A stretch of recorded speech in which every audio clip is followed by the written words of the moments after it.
12 दिन तक उसको पुण्यों के भोग का अवसर मिलता, तभी तक 13वीं तक कहते हैं जीव को नरक की गति नहीं दी जाती। 12 दिन तक उसको होगा कोई विश्रामालय, उसमें रखा जाता है। 12 दिन तक जो पुण्य सुकृत हुए उनको भोग ले, अभी आराम कर ले, नरक आए हो, अब नरक में प्रवेश होगा 13वीं के बाद। तभी कहा जाता है जल्दी जल्दी 12-13 दिन खूब पुण्य कर ले, उसको दान करो आत्मा को, तो उसकी उन्नति हो जाएगी। कोई ये झूठी बातें नहीं है। और राधा नाम बोल दिया एक बार तो इसके बराबर कौन सा पुण्य होगा? यमराज के खाते में पुण्य वाला है ही नहीं ऐसा जितना राधा। अरे जाना ही नहीं पड़ेगा भैया, राधा नाम जिसकी जिह्वा से निकला, अनुल्लिख्यानंतान अपि तदपराधान मधुपति। इसीलिए तो गरज कर कहते हैं अब जिनको नरक भोगना है वो नहीं सुनेंगे भगवान नाम महिमा, भगवान नाम जप नहीं करेंगे। 12 दिन के बाद 12 दिन तक वो अपने घर के वालों के दिए हुए पुण्य आदि जो उसको भोगता है। फिर जब पिंडदान हो जाता है 13वीं, तब तत्र यद बांधवस्तु यम प्रयच्छन्ति तिलैः सह यच्च पिंडम प्रयच्छन्ति नियमानस्तदनुते तैलाभ्यांगो बांधवानां मंग संवाहनम च यत् तेन चाप्याप्यते जंतुर यच्चास्नन्ति सुबांधवाः। जब शरीर छूटता है उस समय से बहुत होश में रहो, सब कुछ मिलेगा उसको। जीवात्मा जो छाती के पास बैठ के ले नाक बहा रहे हैं, आंस बहा रहे हैं, यही पीने को मिलेगा उसको। बहुत होश में राधा राधा, कम जिंदगी में वो नहीं जपा तो तुम तो कीर्तन कर ले, वो मिलेगा फल उसको। 12-13 दिन का ऐसा हिसाब रखा जाता है कि बांधोजन परिवार के जन, लेकिन भजन नहीं करेंगे, रोना धोना। मृत्यु से 12 दिन बीतने के पश्चात यमपुरी को खींच कर ले जाया जाता है उस जीव को। अरे यमपुरी भैया हुआ जैसे जेल पहुंचे, कोई थप्पड़ लग रहा है, कोई डंडा लग, वो देखे कि प्राण छूट जाते कि हमारे ये दुर्दशा। मरना नहीं खास बात है, यमराज की यमपुरी को देखते ही प्राण सूख गए। कोई काटा जा रहा है, कोई कोल्हू में पेरा जा रहा है, कोई पकौड़े की तरह तला जा रहा है, हाहाकार मचा। मरना किसी को है नहीं। मृत्यु काल ये सब वहां नजर आ रहे हैं, मूर्तिमान मृत्यु, मूर्तिमान काल जो यमपुरी में दंड हो रहा है।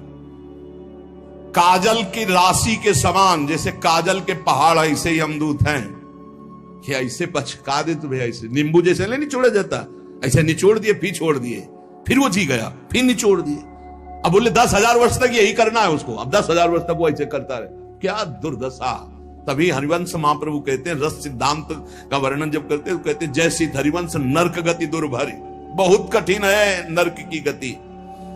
तभी कहते हैं नरक जाओगे होश में रहो, मतलब सबसे बड़ा दंड नरक का। लोग कहते हैं कि कहां नरक स्वर्ग है, किसने देखा है? तुम देख लोगे। ऐसे आचरण रख रहे हो जो संतों की अवहेलना कर रहे हो, शास्त्र की अवहेलना करे, भगवान को अवहेलना कर रहे हो, अपने आप देख लोगे पर बताने नहीं आओगे। बस खास बात ये है। और भौहें कैसी? टेढ़ी भौहें, काजल के समान काले, और विकराल मुख, लंबी दाढ़ें, कुरूप, आवाज भीषण भयंकर, और रोम ऐसे जैसे बंबूल के कांटे कि अगर ऐसे कर दे तो पूरा शरीर छिद जाए, ऐसे दूत। विशाल भुजाएं, पुष्ट भुजाएं, और सब यम दंड यम पास लिए हुए, बड़े भयंकर। दुर्गंध आती है शरीर से, जीव देख के घबराता है, उनके हाथों में फंसा हुआ। अब जो यहां पराये पुरुष से रति करती है, अपने पति को धोखा देकर, जो अपनी पत्नी को धोखा देकर दूसरी पराई स्त्री से, पतिवंचक पर पति रति करई, रौरव नरक कल्प सत परई। ऐसे पुरुष को, ऐसे स्त्री को। रौरव का बड़ा भयानक स्वरूप है।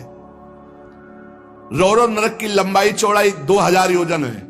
1 योजन 4 कोश और 1 कोश 3 किलोमीटर। 2000 योजन कितना हुआ? 4 दूनी 8, 8000 कोश। 2000 का 4 तो 8000 हुआ, और 8 त्रिक 24,000 किलोमीटर का है। 24,000 किलोमीटर, और गड्ढा रूप है जिसकी बहुत गहराई है। यह नरक बड़ा दुखदाई है।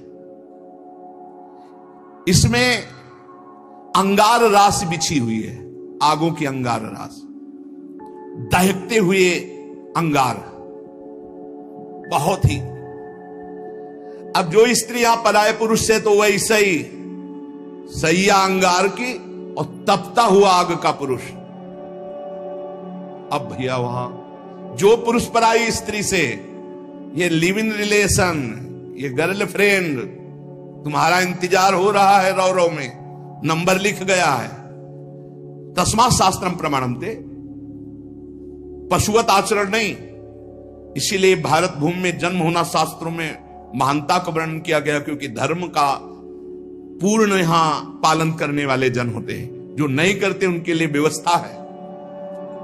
अब उसके भीतर यमराज उस दूत, यमराज के दूत उस पापी जीवात्मा को, अब वहां स्त्री पुरुष तो है नहीं, वो तो शरीर पहले ही छूट गया, अब यातना देह, जेल की वर्दी, यातना देह नरक की वर्दी, धधकती आग में वो जल रहा है, चीख रहा है, पग पग पर भून भून कर गिर रहा है, न मूर्छा न मरण, रात दिन चीखता रहता है, जलता रहता है। दौड़ना है 28,000 किलोमीटर, बस उसी में आनंद लीजिए। कितने दिन? बोले सहस्त्रों वर्ष, 1-2 वर्ष नहीं, सहस्त्रों वर्ष। ऐसे पापियों की शुद्धि नरक में की जाती है। फिर जब वहां से निकलते हैं तो कीड़े मकूड़े, पतंगे, हिंसक जीव, मच्छर, वृक्ष, ऐसी योनियों को प्राप्त होते हैं पापी जीव। या मनुष्य योनि में आए, पाप बहुत नष्ट हो गए वहां, तो यहां कुबड़ा, नाटा, बड़े घृणित शरीर वाले, जो अवशिष्ट पाप बचते हैं थोड़े। आप कहोगे नरक भोगने के बाद भी अवशिष्ट बचे? कि हां, जैसे यहां किसी को सजा दी जाती, 20 साल की सजा, 1 लाख रुपया जुर्माना। अरे जब जेल ही दे दी तो जुर्माना का है? बोले नहीं, जुर्माना है। तो जो जुर्माना हुआ उसका ये दंड है मृत्यु लोक में, समझ लो।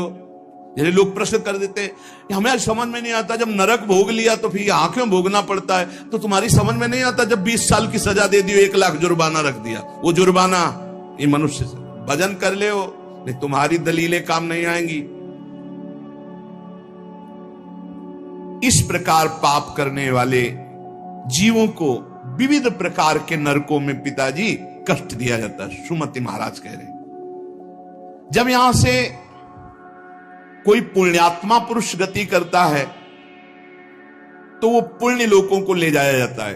उसके साथ गंधर्व लोग गीत गाते हुए चलते हैं, आगे आगे अप्सराएं नृत्य करती हैं, और वो विमान पर बैठा आभूषणों से सुसज्जित, समय समय पर मीठा जल, ये सब सुविधाएं भोगता हुआ स्वर्ग जाता है, और वहां अपने पुण्य के अनुसार अप्सरा, विमान, महल, सब सुविधाएं प्राप्त करता है। पर वहां भी जलता रहता है, क्योंकि उसके दिमाग में एक माला पहनाई जाती है उसके शरीर में, उसको बता दिया जाता है जिस दिन ये माला कुम्हला गई, यहां खोपड़ी के बल से नीचे फेंक दिए जाओगे, मृत्यु लोके विसंति।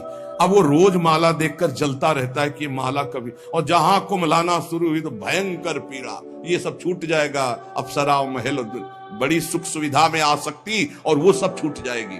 अच्छा, ये दुख, और दूसरा एक दुख, बगल में दूसरी अप्सरा वाला निकला विमान, जो उससे कई गुना सुंदर, कई, अब वो जल रहा है, उसको शांति नहीं। महाराज जी का ऐसे ही वीडियो देखने के लिए आप प्रेम ज्योति चैनल को सब्सक्राइब अवश्य करिए।